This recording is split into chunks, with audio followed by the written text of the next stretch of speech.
Λοιπόν, σήμερα θα βγάλω το πρώτο βίντεο του καναλιού μου στο YouTube. Το βίντεο μου αφορά τις κασέτες μου για το PlayStation 3. Ξεκινάμε με την πρώτη μου κασέτα, το Pro Evolution Soccer 2014.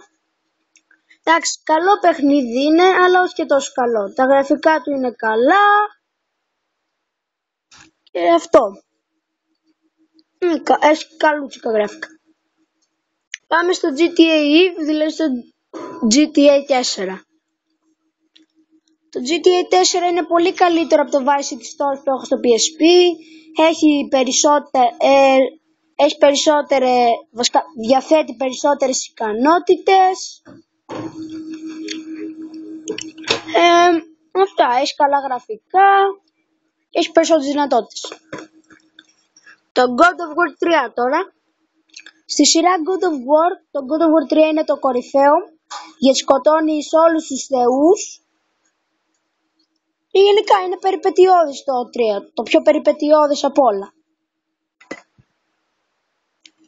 Τώρα το God of War Ascension. Καλό παιχνιδάκι είναι, αλλά λίγο σύντομο. Κατά τα άλλα έχει καλά γραφικά, διατίθεται στα ελληνικά. Μπορείς να παίξεις multiplayer. Αυτά. Λοιπόν, συνεχίζουμε στο God of War Collection, που είναι για το PlayStation 3 και περιλαμβάνει το God of War 1 και το God of War 2 με βελτιωμένα γραφικά.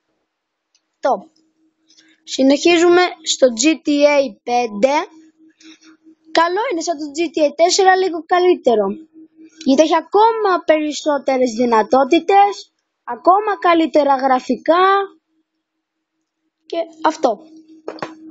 Και τελειώνουμε με το God of War Collection Volume 2, που είναι και αυτό για το PlayStation 3 και περιλαμβάνει το Chains of Olympus και το Ghost of Sparta, που υπάρχουν και για PSP.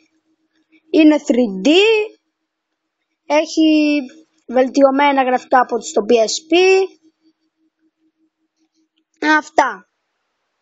Λοιπόν, αυτές ήταν οι κασέτες του PlayStation 3. Γεια σας.